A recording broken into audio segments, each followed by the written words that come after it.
ng loob ko kasi pati asawa ko na insulto kahapon. Aminado si Mark Heras na siya ang may pagkukulang if he recently incurred the ire of his manager Lolit Solis. Finally, concerned parties sat down to thresh out things bago umere ang StarTalk TX noong Sabado. Alam naman natin na may mga nangyaring, may mga nagawa ko na hindi rin naman tama, di ba? At siguro sabihin na natin yung pagiging punctual sa time. Siyempre, explain ko lang din kay nanay yung naging problema or kung bakit ganun yung mga nangyari. And alam ko naman, sabi sa akin ni nanay na yung mga, alam mo yun, yung mga bagay na ginagawa dapat ng isang artista na gusto magtagal sa industriyang to. Ayaw niyang makilala ko ng mga tao na hindi professional. Damay sa usapin si Nadia Montenegro, ina ng girlfriend ng aktor na si Ina, na madalas umanong pagbabara ni Mark sa bahay nito. Kasi tita na, parang, nga, mamayaw ko, isa siya sa mga taong nag-guide din sa akin, di ba? So, hindi naman din totoo na si Tita Nads na dahil kay Tita Nads kung bakit ako nagiging ganito. Tinawagan ako ni nanay. And yun, na-sermonan ako dahil nga may mga nabalitaan siya at may mga palpak na late si Mark sa isang event niya. Tinawagan ko siya, sabi ko na sermonan ako ni nanay. Talagang iyak ako nang iyak dahil alam mo si nanay masakit magsalita minsan.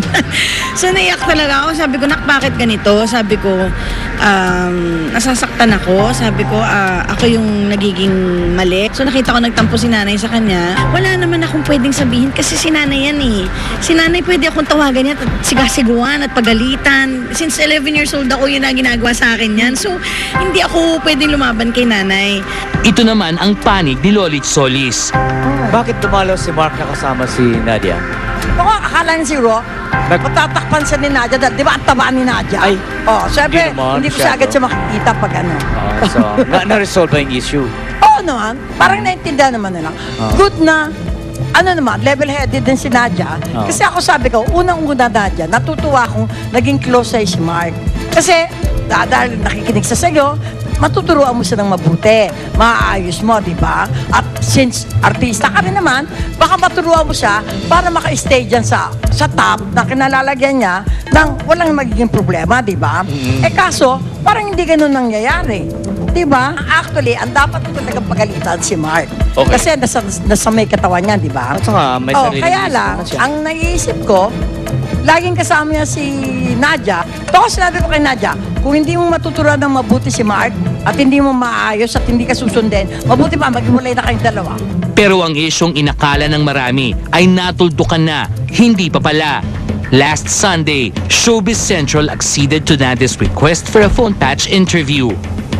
Nagulat na lang ako nung akala ko okay na. Tapos mo, unfair eh. Kasi kung gano'n ang influensya ko kay Mark, kung hindi ako pinagkakatiwalaan, bakit ultimo ang Artist Center, si Tita Ida Henares, si Annette Boson mismo na may-ari ng GMA, at ultimo mga magulang ni Mark, pag may kailangan o may gusto silang iparating kay Mark, bakit sa akin nila pinadadaan? Pero kung isang bagay lang pwede kong sabihin, kung hindi makalapit sa akin si Mark, wala na si Mark ngayon.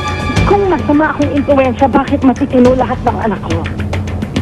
Tinanggap ko lahat naman, nagpakumbaba ako. Pumunta ako doon with all respect. I just think I deserve all the respect. Kung sino itong mga taong nagbibigay ng mga maling information kay Nay Lolit. Napakadaming taong inggit at pagsiselo sa relasyon namin. Masaya kami. We have fun together. Nung birthday ni Mark, kompleto kami ng pamilya niya dito. Final message mo na lang kay Nay Lolit. Kay Nay Lolit, tapos na yun. Okay lang yun. Masama lang loob ko kasi pati asawa ko na insulto kahapon. Pero okay lang yun. I know how nanay jokes. Masakit. Pero sana minsan, tingnan naman sarili nila sa mga salamin. Kasi hindi ko obligasyon to. Mahal ko lang si Mark bilang tunay kong anak. Ngayon, I bet you, pag napunta na ayos naman si Mark, wala naman magta-thank you, wala naman tuturo sa akin. Pero lahat ng masama sa akin tinuturo. Iba naman ang ipinopost ni Nadia sa kanyang Facebook account na halata umanong si Lolit ang pinatutungkulan. And we quote, "Don't forget that when you point a finger at me, 3 other fingers are pointing at you. I know I did my best and what was right. Can you say the same for yourself? Hi, life. This will never end until they shut their mouths. Fire continues to burn only when someone keeps lighting it up again and again. The two worst things in life are envy and jealousy. I think I'm going to have a very hot Christmas. Red hot. Unquote. Tumanggi naman si Lolit Solis na sagutin ang pahayag ni Nadia. Ayon sa manager at StarTalk TX host, magsasalita na lang daw siya pagkatapos ng holiday season.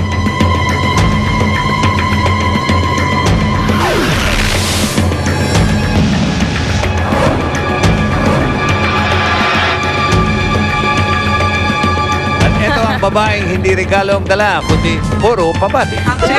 Happy birthday kay Bambi Pentes at lalong-lalo na kay Ronald Constantino. Maraming salamat kay Mama Peli de la Cruz, Gan Roque, Enrico Roque, Jenny Napoles at Boy Abunda, kay Ron David ng Cebuano Liberal, Gan Roque ng MNCO, BJ Floresca, Jesse Bendia, Bizar, Bong Glaso, Bambi Pentes Timog, lalong-lalo kay Wendy, Micaela Bilbao, Pinky Tubiano, Miguel Belmonte, Mama Bing Perez, Joe Pajaro at Benji Alipio ng Sundance, Sandy Arellano, Rich Chua ng Quick Milk, Philip Luwilier, Chris De La Cruz at Carol Lungon ng Magic Jelly, Lucky Bamboo, Dr. Vicky Bello, Rubico Yuto, Dr. Evelyn San Luis, Joey Santos ng House of Pabaji, Color Science Makeup, kay Roland and Ola Espirito, Metatayon, Erning Lee ng Ultra Mega Supermarket. クリスマス何もすることないんですか？私のとこにおいでよ。Rampage! Unang Rampa, He Cares Foundation Feeding Program with the Street Kids held at Quezon Circle. Present dito ang ilang kapuso from GMA Artist Center. Next dyan, ang American Standard Club Run sa Venice Piazza McKinley Hill. Thirdly, Simbang Gabi at Baclaran Church ang sinadya nating For Nescafe 3-in-1 sampling event. Then, sinalubong natin ang comebacking La Diva from their successful Dubai concert. Next naman, Joel Cruz of Aficionado Perfumes welcomes Gary Valenciano and Charisse as their new endorsers.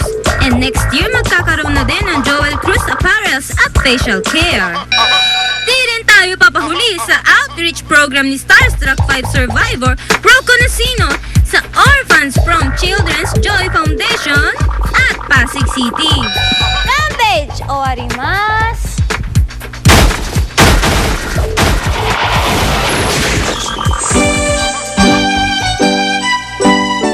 Our StarTalk would like to thank the following: The Nail Loft Hand and Foot Spa, Ital Design Furniture Depot, Osram Metalite, Alteray Skin and Body Clinic, Calcium Cef, Hikari Anti-Aging and Whitening Soap, Zagu Sweet Corner, King Swing, Twist and Fry, Bizarre, Aquabest, Samsung Electronic Philippines, everyone's invited, ACR Furniture, Modern Design Furniture, Bello Flawless, and Magic Jelly. Magbabago to nagpalita tayo eh.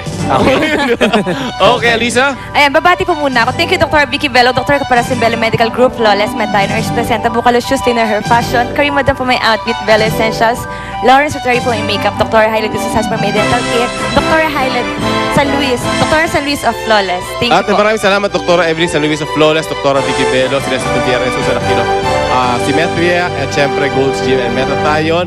At next week, ako talaga naman, live na live ang Star Talk at ihatid namin ang buong kaganapan sa industriya ng show business at hopefully buo pa mga parties natin after the putukan sa New Year. Bukas, abangan nyo yung full coverage ng wedding ni Ogie at ni Rick. Okay, Ricky, ingat ka sa putukan ha. Okay. Babati din ako ng Merry Christmas sa inyong lahat.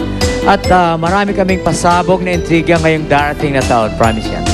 Okay, Okay, Joey? walang Mel and Joy bukas. Sinuulit ko, merong Ogie and Rick.